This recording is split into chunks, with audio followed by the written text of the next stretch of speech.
Yo ho. GM, let's rock. Yeah, let's kick this off and slowly people will trickle in. I don't know how you're feeling, Bunchy, but 90K range trading now just doesn't feel the same as hitting 93K all-time high basically instantly. I don't know. I feel like this is such a common thing in like the Bitcoin space where you need another dopamine rush, and they're as long as we have a bull run, there typically is one within the next couple of weeks or so. But in between, there's some chop and volatility that people are just like, all right, cool. Like, we're at 89K now. It's all over. Yeah, dude, it's wild. Like we get greedy so fast, and a little bit of red, and it's just like everyone starts shaking. But I don't know, it's part of the process. But if that's you, you're wrecked, and you're just selling off emotions or something. I don't know what's happening, but everything's going way faster than I expected, and it's there's everyone's a professional meme trader now too. It's like how to turn 1 point Sol into 20 Bitcoin in one day. It's like, All right. That's it. Excuse me. I'm just feeling a little sick. But, oh man. All right. So basically, there's this like rotational chase right now that's happening in the market. It's like everyone is trying to find the next Binance listing, whatever that might be to entail, simply because people are noticing the moment Binance lists one of these small meme coins, some 100 mil market cap, it tends to just instantly 10x.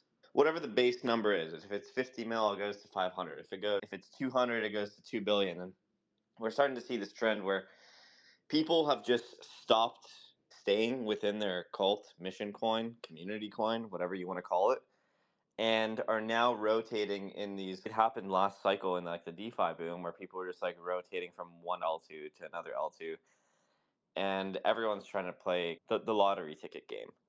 Now, what typically is better in most cases is just believe in the bags that you are holding and stay and work the bags in the community. And if people realize that as a collective group, then they would be better off with doing so. But degens are going to degen. Everyone wants to play the lotto ticket game. The more interesting side of things too is we have had multiple pump fund coins exceed this like psychological threshold that they previously had of $1 billion market cap. And so I think there's like ACT, which is some AI coin. I think it crossed over 1 billion. There's that other one. You're probably way more familiar than than I am, like the Peanut. That one caused a ruckus on like CT because everyone just like apparently everyone bought it at some point at 1 million market cap, and then they sold it way too early. So everyone's just, oh man, show me how much your potential gains would have been. And I've seen some where they're just like, oh yeah, like my $5,000 buy or my $10,000 buy in this meme coin would have been worth like $22 million. It's pretty nuts. So that one feels weird, man. Bonzi, you're more like into the meme coin culture than I am, but what is the story there? Is it Elon coin? Like I see him talking about a squirrel. Is that what drove this whole peanut story? yeah, there was like a squirrel that was somehow twisted. It was like killed by the left or something, and the internet just consumed it, and the right people talked about it, and that's everyone's just chasing the next meta, and then there's just a bunch of betas that get flipped off of it. Then people are like, all right, animal metas are the thing, and they just keep spinning out these tokens, and people forget like how many tokens get released and how many actually break the threshold of getting enough LP to start swapping on radium and all these things. But um, it's a difficult thing, and everyone wants to be a part of that big trade. But I find it's if you're not willing to and ready to lose all of that money and kind of look at it like you're investing spray and pray like into 20, a lot of them are going to go to zero. Like 99.9% of them are going to zero if you're playing that huge game. But I don't know. It's definitely not for everybody, but for people that understand like the schizo kind of really deep internet dark corners and who can make these things pop off, those are people that are winning pretty big. But everyone's a professional meme trader now. Like Frank Rugg, like 12 chains and now he has a public wallet, so everyone thinks like copy trading him is a thing. But Sorry, it we're talking is, about D Gods Frank. He's a yeah. professional meme coin trader now. Yeah, now he's live streaming trading coins, and tokens that he talks about gets a quick pump. But it's, I find it much better to trade within the 100K to 1 mil range, and that's where I sit. But yeah, I don't know. By no means am I a professional meme coin trader. And I enjoy. it seems like things do triangulate to specific kind of constructs in internet popularity. Udang could be very similar to Harambe, so people know that this internet favorite animal of the year can become very popular from an attention perspective. So for that one, it was like, all right, I get it. This could become pretty damn big. On the peanut story, I guess it's anything that Elon talks about, and then perfect timing with the election and so forth, and people being anti woke these days. And yeah, so it seems like it really aligns with like the internet virality of the week, and I think that's really the how you do well in some of these early narratives. But it really depends on what you want to be a part of, right? Because I think there's a subset of people that are extremely good at understanding the internet, what can go viral, and they know what chains to watch and have analytics related to some of those key topics of virality in a way. And that allows them to be early. And despite their this construct of thinking that you have a top, even if you knew what next internet viral media content, whatever, is going to come out and be the flavor of the week, there is still thousands of coins that are created in that specific vertical or in that specific, like Peanut had hundreds of coins and Mudang had hundreds of coins. And so you still can't figure out which one is going to be the real coin. It's just crazy. And that's the world that we live in. It's not going to be easy to out trade anything else, especially as you have more and more users. There's going to be more and more eye-popping stories, but I think this you can get pretty easily caught up with, oh man, like this guy turned $1,000 into $20 million in this single meme coin trade. These are some topics that we've Yeah, seen you in know the how many past couple people should months. post like I turned 10K to 0K? Like if you look at some of these wallets, there's a shit ton of like losses. So it's really hard, and like comparing your wallet and comparing your growth to others is so difficult, and it's so hard. Even myself, I'm like, fuck, dude, I should have been in all that trade. I should have got more. But that's not the way that you sustain here and get to the next bull run. Like we all made it through the bear by being a little bit more conservative and putting our money where we had longer conviction. But if you're not ready to lose a few soul, just stay out of the way of those trades, because uh man, my timeline, I don't know if I clicked on the wrong shit or anything, but god, everyone's like how to turn one soul into passive income and making 150K a month. It's, dude, you're high as fuck. But the just to sum up this whole thing, I feel like everyone knows this, but the two tools that I have been using for Solana are just like gmgn.ai is like a really solid Telegram bot slash, has a lot of cool features for finding trending tokens on Solana, and Morita. I don't know how to pronounce it, but it's a way to provide LP and like DCA in and DCA out really quickly. They have some really cool Meteora, I think it's called. And like these two tools, I think if you're using them, they're not promoting an airdrop or anything, but I'm pretty sure that a lot of people are using them and they're becoming quite sustainable. So those two tools are pretty dope. I didn't realize that you actually use any tools other than just clicking a mouse. You're much smarter than this game than I thought you were, Mr. Bunzi. I think we're in the bear market. We always talked about like how are we going to bring the normies? How are we going to bring the mornings? What is the next wave of adoption? And in the last cycle, you had kind of DeFi bring in the normies because they saw these like game theoretic Ponzi games, and they saw the gains that people were making, and they just slowly started to pile in all the way from like DeFi summer or late DeFi summer. to early kind of 2021. And that's really what started the bull run. If we just want to be really honest with ourselves, is this contagion of people that were coming and the floodgate was open. And if you just look at like how much easier it is this cycle to actually enter a Web3 ecosystem, you don't have to even download a Chrome extension. You don't necessarily even have to go through a centralized exchange to buy Bitcoin, Sol, Ethereum, and so forth. And so now the normies have a lot of these trading applications that they can use. And then I guess the OGs, if you want to even call them, the pro users, using a chain with a Chrome extension is probably going to feel like we were early into a user experience, but maybe that is the Web3 pro user, I guess, setup. But yeah, look, we have this effortless way to bring in, I would say, Visa and MasterCard dollars from MoonPay into Moonshot. And it's pretty magical. Moonshot themselves announced that every single day they are seeing record amounts of fiat flowing into the meme coin ecosystem. And they are primarily a Solana based ecosystem. But it just goes to show you the normies have the easiest or the least path of resistance now to Solana as a chain.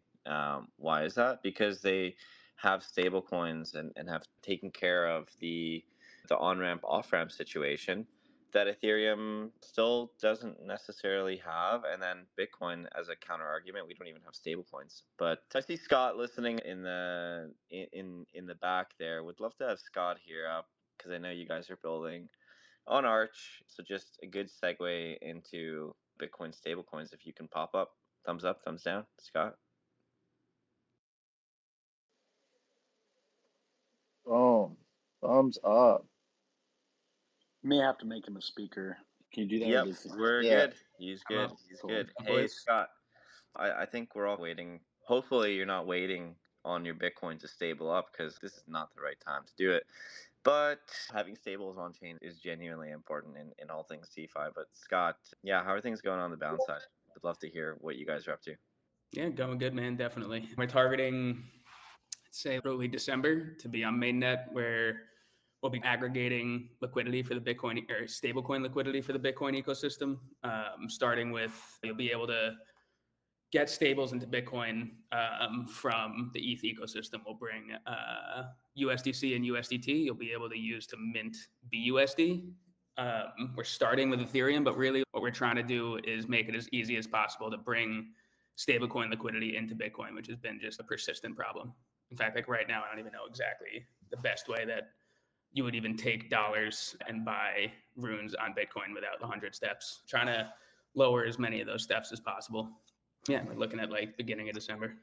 And I guess for other people might be less familiar, because I think a lot of people originated with NFT trading or even ordinals trading, so they don't even know what stablecoins tend to be used for. But as far as on-chain activities from other chains, where's the use case of stables to begin with? In most cases, it seems like we're always using BTC on BTC. We're using entirely BTC right now, other than some niche use cases where people have been able to do like a ordinal to ordinal swap or like a runes minting function. But I guess like where do you see the stablecoin piece fit in on Bitcoin, maybe in like the medium term and then the long term? Yeah, good question. I definitely think leverage is a key component here. That's one of the main reasons we're really excited about Arch Network and working so closely with these guys to bring like more DeFi primitives over to Bitcoin layer one. Just like the very simple but powerful use case of depositing Bitcoin as collateral in a money market and borrowing bound stables against it, and then going out and buying more Bitcoin and having that and having BUSD like very easily arbitrageable and very easy to get to make sure it maintains its peg with no like outside mechanics is an important component to making that leverage actually achievable and not just like dumping the stablecoin value, if that makes sense. Yep, no, that makes sense. This all sounds very fun. It means people are able to take on more risk, which is That's what we're here obviously for. exactly what we're here for. We're here for speculation, high risk activities, and retiring the bloodline, as Cringe's Make Tokens Fun has mentioned on his timeline. He doesn't want to hear that line ever again. Great. I think once you have a stablecoin on chain, like something like Bound, which is actually backed by not in bank accounts, more traditionally speaking, like USDT and USDT. Now, the missing functions thereafter is really borrow and lend marketplace so that you can deposit into and then you can borrow against it. Basically asking you like, who's building this? Because that's really how we start to leverage our upside over and over again, and where we start to have like leverage and looping and points and DeFi summer like activities organically on Bitcoin. Yeah, no, I think you hit the nail on the head there. The way we're thinking about Bound, honestly, is we're starting with a stablecoin, but I was reading something recently, and stablecoins, they need other business models to be successful longer term. I think the Tether and Circle business model is going to continue to get compressed by competitors coming into the market and like taking some of that yield that they're earning and distributing it to holders, and that narrows the margin more and more. We're actually thinking about having the stablecoin be just a piece of a broader kind of financial products built around it that we could later monetize and make revenue from. So like you were saying, or like we've both been saying, the products that go hand in hand with a stablecoin like Bound would be money market primitives, perhaps some kind of AMM or trading experience, a place to buy shitcoins and then stable up after. Or that's more like long term the way that we're thinking. I like it. I like it. Bonzi, thoughts to this? Are you gonna max leverage on top of your Bitcoin balances, or in theory, you can even leverage your runes positions. You would deposit your dog, your pups, your Billy, and then you would borrow USDC against it, and then you would use the, or sorry, bound BUSD or USDB? Yeah, BUSD. BUSD. You'd borrow BUSB against it, and then buy back the tokens to basically go levered long for as long as. Sign me up. Does that sound good, Bunty? Like, have you ever levered up and got wrecked? Oh yeah, dude, I've gotten liquidated many times. I on drift, bro. Oh my God, I've had some good trades, and I've also had some really fucked up trades. But like these efforts and like stables, this is the true unlock for real. I don't know, like I hate to say real capital because there's a bunch of capital, obviously, but it look what it did for Ethereum, and like wrap Bitcoin has been such a vital piece of Ethereum's DeFi ecosystem, and all of that being natively on Bitcoin is going to be super interesting to watch roll out. Yeah, I think it's going to be essential. And there's some really. I was talking with Jack too. He's working on a stable coin in a pretty interesting way as well. But there's a good amount of teams working on it, and I think Arch being able to unlock that is going to be amazing. But yeah, so December, you guys are gearing up to potentially. Are you guys doing? How do you guys plan on bootstrapping the kind of the backing behind it? So we do have a partner that is going to bring some liquidity and kind of test it out with us initially. And I think like our first use case that I was just talking to Hermetica about yesterday is going to be a stable swap pool, on either DotSwap or Saturn, depending on Arch Network's mainnet plans. But yeah, that's what we're looking at, is like a stable swap pool, helping bring more stability to USDH, like on layer one. Yeah, and that's like the boring stuff that no one really.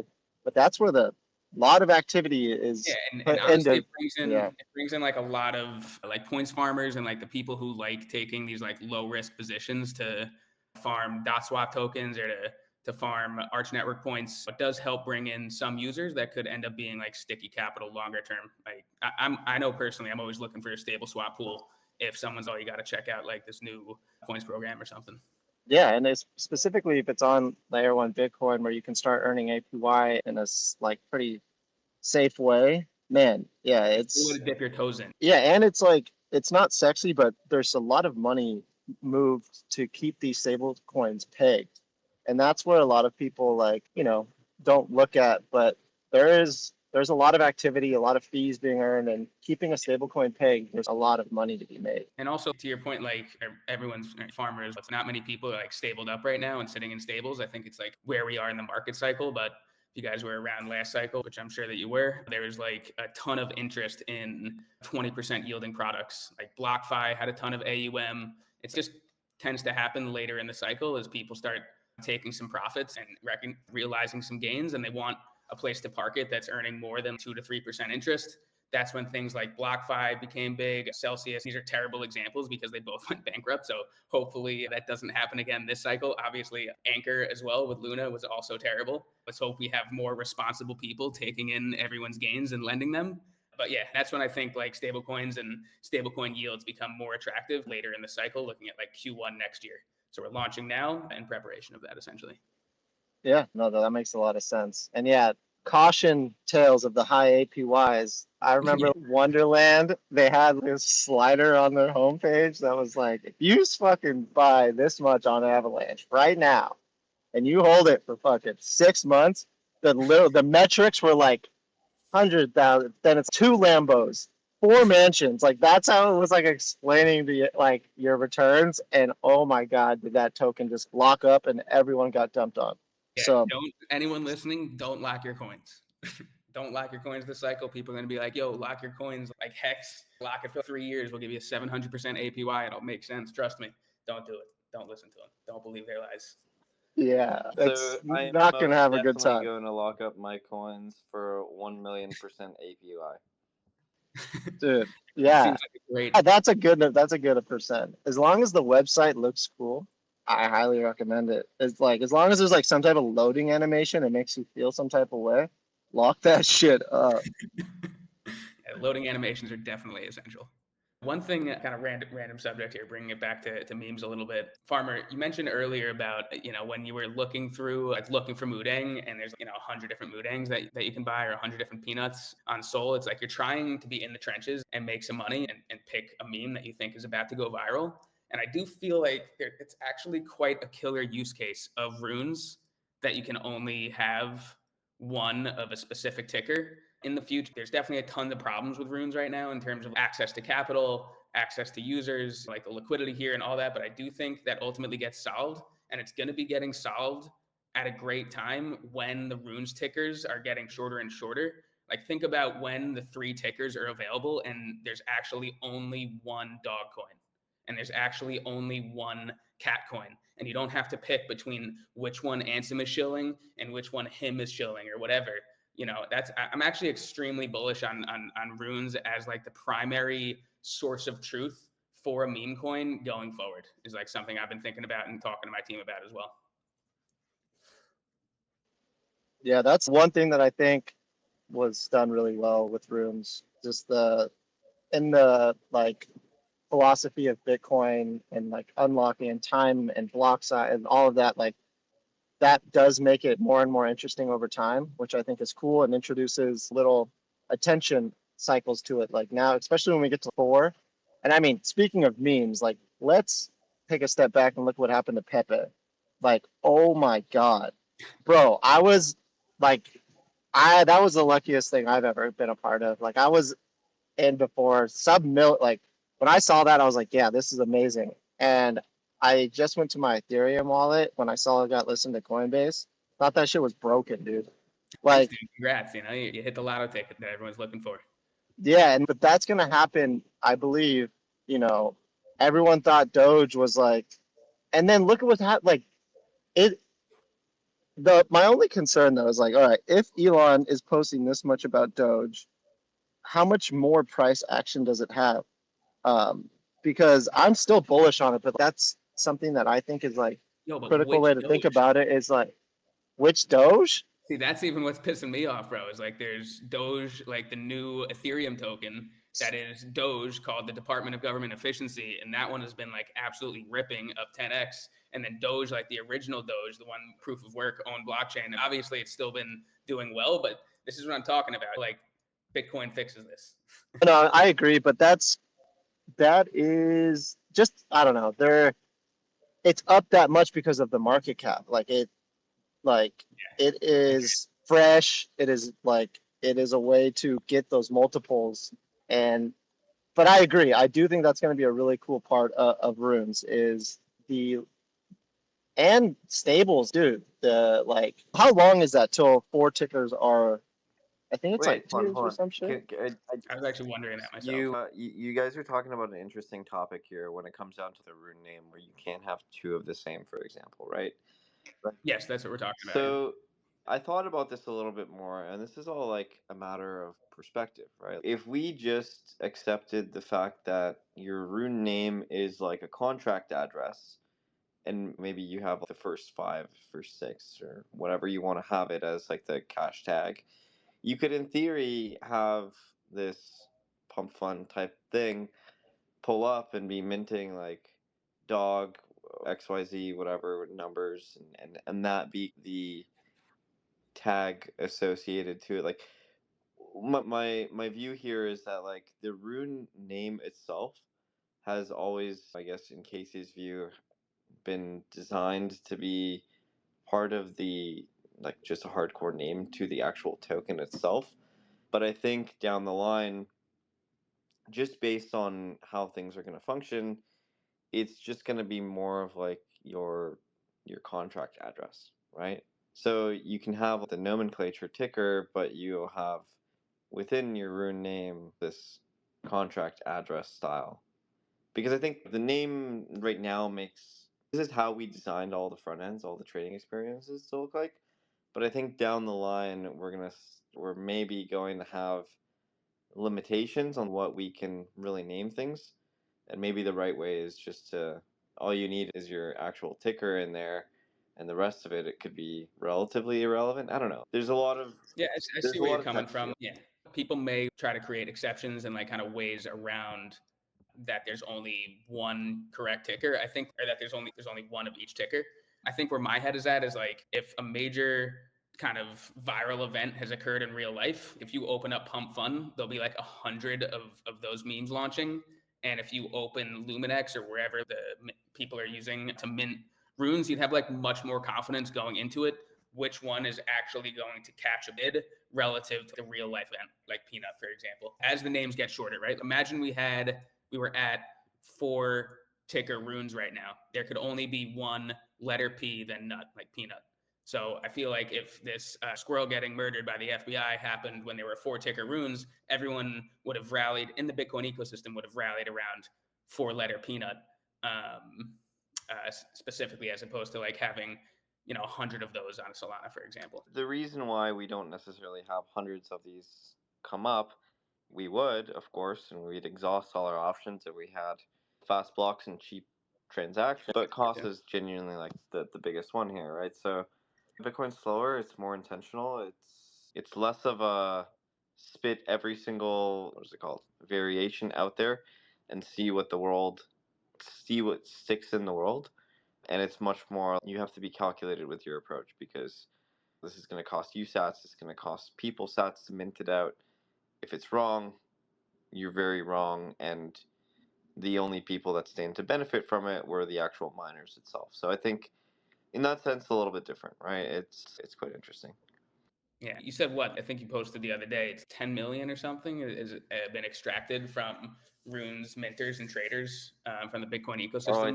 I think it's way more than that. I think it's maybe, I don't know. I think it's got to be at least tens of millions of dollars at this point in time, Crazy, 30, 40, crazy. I mean, 50 million, and specifically for etching and minting runes. And I don't, yeah, in theory, it seems like we're creating positive value accrual, because if we spent 30, 40, 50 million dollars to create what looks like over $1 billion of value, it's a pretty positive EV for the ecosystem when it comes down to creating assets and making them worth something. So for me, that seems like a net positive. You're growing the synthetic pie, so to speak, with more valuable assets on chain, which I'm bullish on.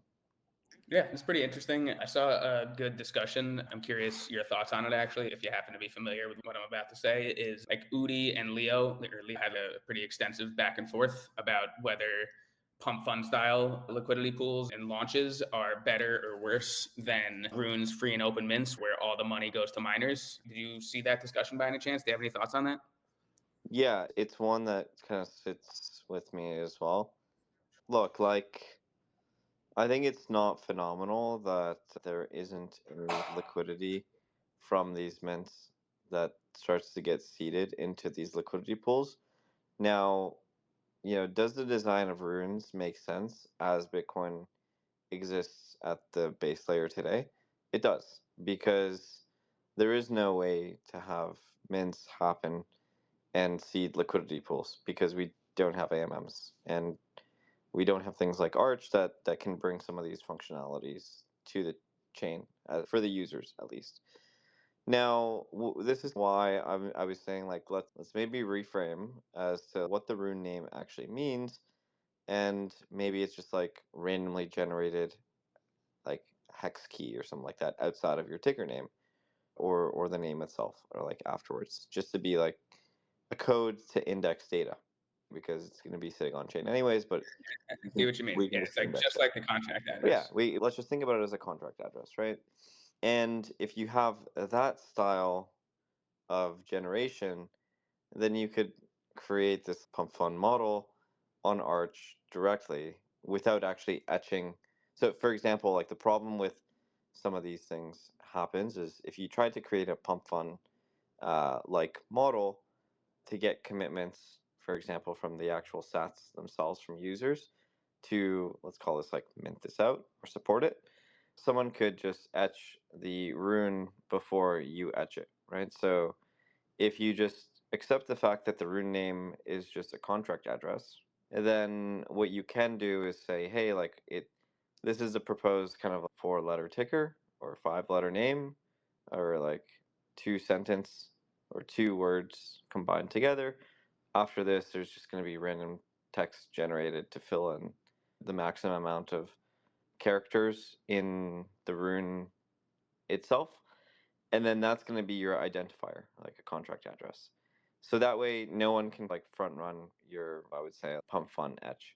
And then this infrastructure could be built into something like Saturn, which has an AMM to put a portion of those commits into the LP, and then you can have an automated function to airdrop all of the addresses that committed in that next block, for example, or in the next subsequent blocks. So again, this is just something that I thought of, and I'm waiting for a team to actually build this idea because I think it would be fun as a construct of token launches. I don't really see us having this like fair launch structure to it, which is not capital efficient for the users, for the miners. They must love it. But it's not the way that I think token etches and launches are going to go down eventually. I think what we'll start to have is different launch mechanisms and launch pads, which allow, or by default, pre-mine the full supply. This is much more capital efficient from a launchpad perspective. It's much more capital efficient for the users because at the end of the day, if in that case their sats go into the liquidity pool, and then the platform as a front end can take somewhat of like a creation fee, or maybe they take a small 0.25% of the token supply, as I don't know, like just thinking about random ways to like gamify launches in a successful model. Because I think if all we're doing is blowing our stats away and it's going to the miners, I'm much more akin to support Udi's view on this than Leonidas's view, where the miners should be just burning away our sats.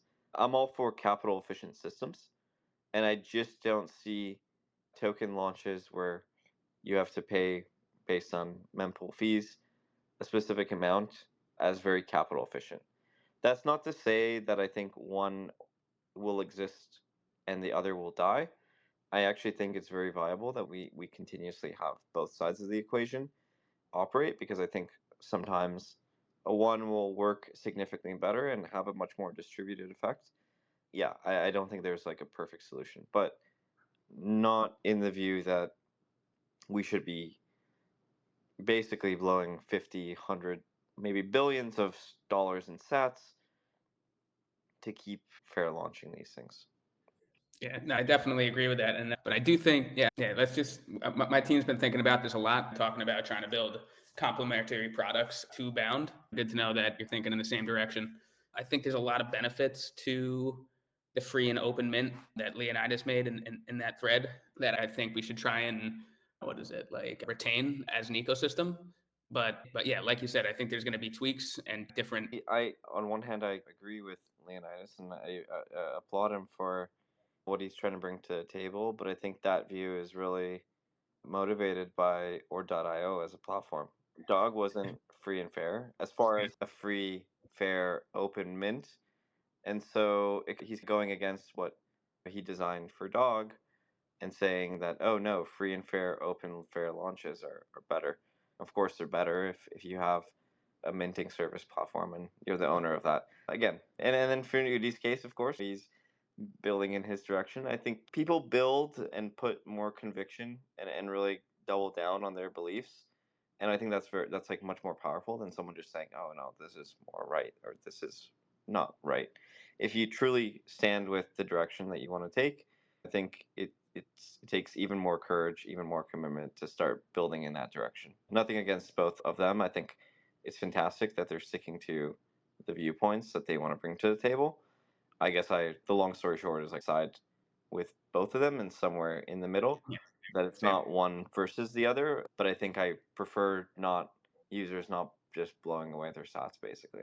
Yeah, I liked Udi's point that it's runes the way it currently works. It's just like an insta rug. You're, as opposed to waiting for the pump fund dev to pull dump 80% of the supply, it's just guaranteed 100% of the time rugged is one way you can think about it. But as I was reading that thread, I'd be like, oh wow, yeah, great point by Udi. I totally agree. Pump fund style is better. And then I'd be like, oh man, great point by just imagine that we're able to recreate the existing design, but skim the miners here yeah, and that's exactly actually use the sats for something that will something truly productive. grow the pie, right? And it's not about fundraising and doing pre-sales, but if every last one of those sats goes into a liquidity pool, then you know how much larger these tokens would be right now? And the user experience would be better. But of course, again, we're talking in hypotheticals, and Arch is still not here. Is Arch in the room with us? Yes, it is, but it's still not here on chain. But it will be soon. We're all just waiting for builders and developers to really make some of these designs possible. Yeah, we're cooking something up for sure. Thinking in this direction as well. I got a hot take that'll piss you guys off. Let's hear I it. think the miners are what keeps the token valuable. And if you want to participate in those things, I think that's what made the RC20 and runes even desirable for other people in, say, Solana and these other ecosystems where that stuff exists. I do think being different and having a fair open launch is a solid differentiator. Yeah, I agree. Burning the capital, there is something to that. If you're operating a cabal or something and you want to try and pump and dump a free and open mint, I don't think it's fair for people to be like, in the same sentence, be like, yeah, ordinals is a good thing for Bitcoin because it keeps the miners paid. And then once it directly affects one of their trades, like, well, wait a second. So I believe that you should be able to stand on the same stance regardless. And I think for sustainability and the lifeblood of Bitcoin being through the miners, instead of it going to this, whatever monopolized token launch, you get a pie chart and you get all this shit. That's why BRC20s, how clunky they were, it attracted people because for the first time, you're able to pay the miners more than someone else and get your exposure. And that is why I think it got the attention of the market like it did. If you go back and look at how Ordinals was adopted, how many of those were BRC20 inscriptions? How many of those made the number go from sub 1 million to 10 million in like almost instantaneously? Like if you want the other models, there's Ethereum and Solana. And I think like always trying to repeat what they did is not the move. I think like it just seems redundant and like I don't think that is the best way for an ecosystem like this to think kind of about keep some kind of happy medium, something. Yeah, we still, what is it? I think Do you think it's like tools are inherently bad? That's what I'm trying to ask you. Is what? AMMs and liquidity pools with runes would be an inherently bad thing. Like just that in and of itself. Absolutely not. Okay, Absolutely not. wasn't sure if that's Yeah, what I mean is I think the biggest flaw of runes is pre-mine. You know how many people got dumped on by these first runes that were pre-mined like 30-40%, and no one really knew that, and it's either you get the whole supply or you don't. That's the camp I sit in, is like these, oh, I made the total, like, dude, some of these people had 50% of the supply and the market was just inscribing this, and then, dude, where are those right now? And it's definitely, not the most like kumbaya stance, but I think that's what makes it valuable. And that's what prices in the discovery is how much was sat fees during that time. I think it adds a whole new interesting market dynamic that like helps draw people away and provides a different use case than, okay, if you want to do that, like Solana's a pretty good option. And I don't think just doing it just on Bitcoin is going to revolutionize everything. But that's just my take. I think paying the miners is a great thing. I think that is what is going to keep this thing sustainable and like traders can make money in different ways, but I don't think giving teams these options to like keep all this stuff in the gray zone and do these pie charts is the way, in my opinion. So I guess, do you think that the burning of capital, like what me and Farmer were talking about, where tens, if not 100 million worth of Bitcoin has been extracted from Runes minters, like the active community, like you think this is like? I don't think, I disagree. I don't think that's extracted at all. I think that's I think that's sustaining the network. Say what I mean by extraction then is like the Bitcoin, the capital is no longer going to be available to purchase, buy, and sell runes because miners are not buying and selling runes. They're just taking in Bitcoin, selling it for cash, and running a profitable like equity-based business, which, Yeah, and we need that. Yeah, you don't like the meme traders and shitcoin traders don't want to hear that, but the next halvening and the next halvening, we need miners to be profitable. We need that side to be, and then that's more long term for your bags. If you want to pump this week, sure, do that. But if you want Bitcoin to sustain like indefinitely, we need these models to provide big spikes for these block rewards and these miners to be fighting for it. And now the value prop that Bitcoin has is more secure. It's true security layer. Like it's a trade-off that I think people just think very short term about. But when ordinals was first popping off, everyone was like, yeah, it's great because it provides security to the network. And now people are like, well, you don't really like it that much. So I just think it's disingenuous to stand on both sides. Yeah, no, fair points. Feedback noted. I do think there's a happy medium though. And I think like ordinals is one thing, but I definitely believe that what you were saying, that ordinals added more security to Bitcoin. It was a good thing for Bitcoin, more miner fees. But there is a level of excess, in my view, that is occurring with the runes mints, where like just from minting alone, where we're seeing like tens of millions. And when I say extracted, I'm just saying it goes from traders and active participants in the ecosystem to inactive passive ecosystem participants who of course are securing the network, but nonetheless not continuing the momentum, right? If all of the money is extracted from runes traders and participants, then eventually miners are just going to go back to mining and getting the block subsidy and whatever natural transactions are happening, because there's all the degens have had all of their money go out of the ecosystem through the rune mints. So I'm just trying to find that happy medium, if you think that exists. Yeah, no, there always will be, and that's what's great. It's like people have the option; they can pay the fees or they don't have to pay them. It's like and I do think people will come up with hybrid solutions, and that's okay. I just for the sake of framing the whole conversation, it's funny to me how opinions sway based on who's on the other side of the conversation. If it's the degens, sometimes degens should get wrecked for that's just the way it is. If you don't understand that risk, like you should probably be safer with your Bitcoin. But yeah, no, I think that both of us can be right in this situation. I just think that to double click on the conversation that was about how ordinals was a net positive for Bitcoin, and now that we're wanting to do different things, that's like we can back off of that. I just think that's like a little bit, that just needs to get resurfaced in a healthy way rather than pretending like that people didn't have that stance before. But I didn't know that this was such a, is there a thread you said? Who put a thread up Let of it? me look for it. I'll share it Yeah, dope. somewhere. No, it is interesting because there is, There's great back and it's forth. You should definitely, yeah, you're hell yeah. dude. I can tell you're passionate about it. You'll like this thread. I'll find it for you. I'll shoot you a DM afterwards. Awesome. Yeah, yeah, that sounds cool.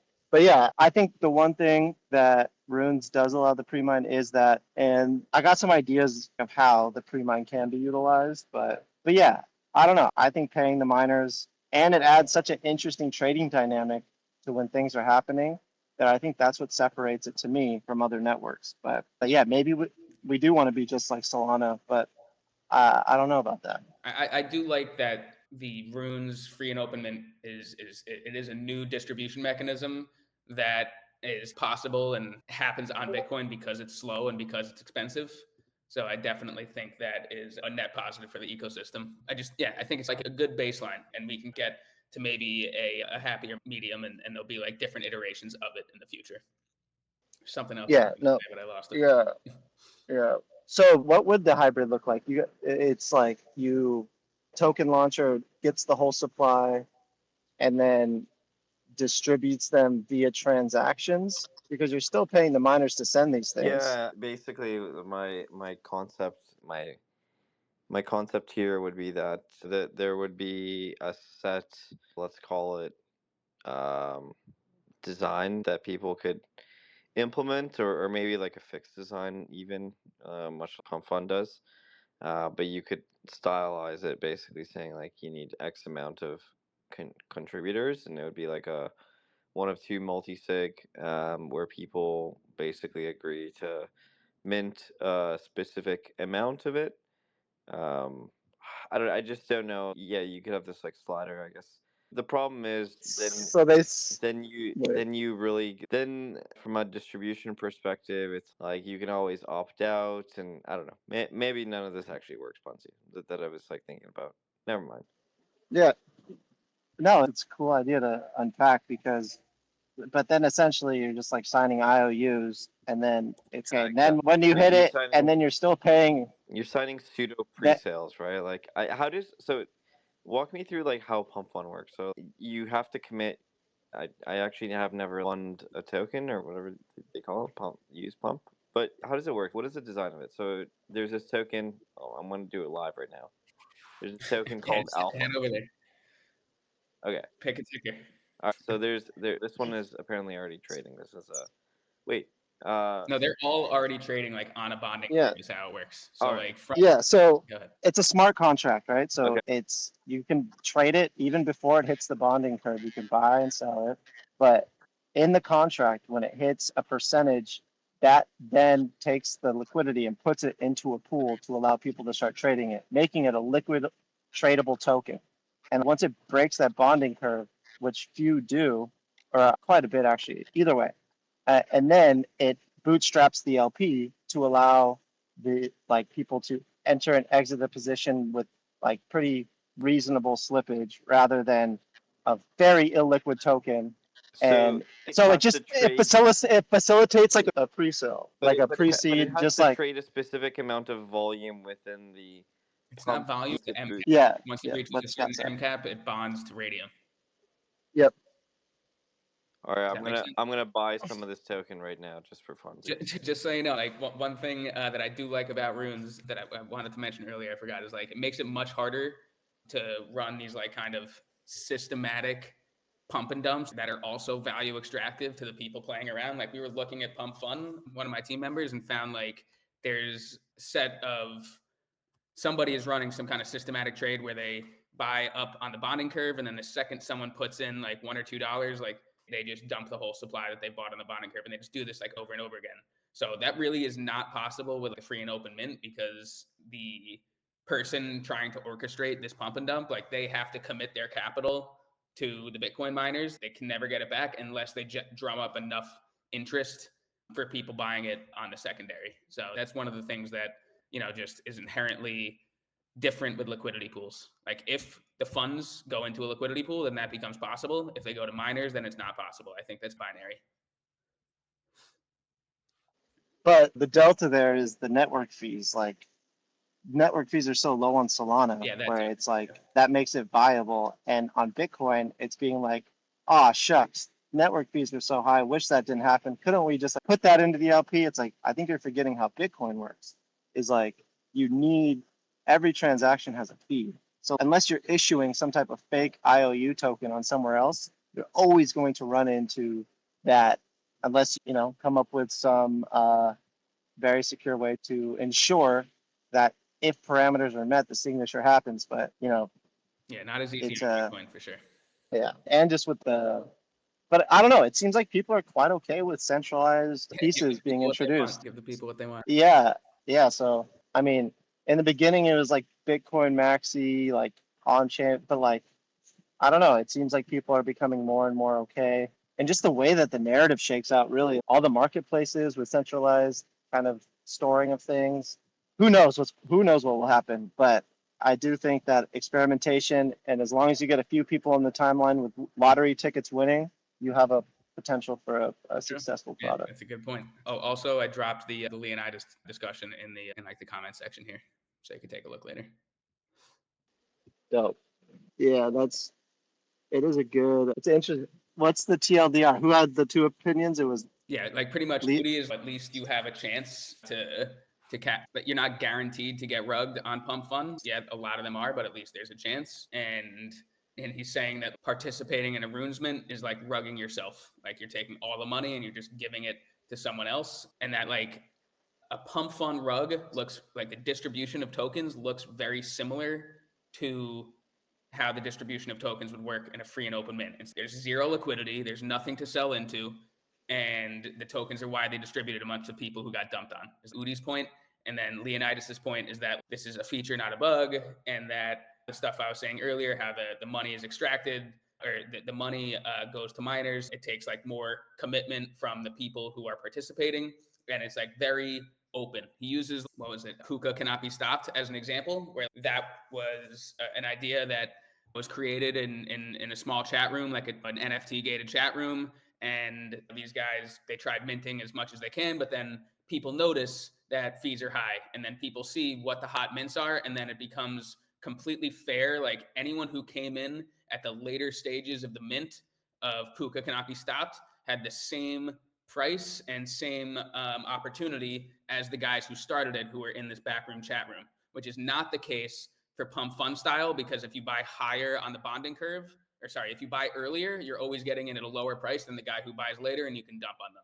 So there's a kind of pros and cons that they discuss, and there's a few other nuance points. I definitely think it's worth the read. It is pretty long, though. I'll give you that. Yeah, but I think my stance is two different options are cool.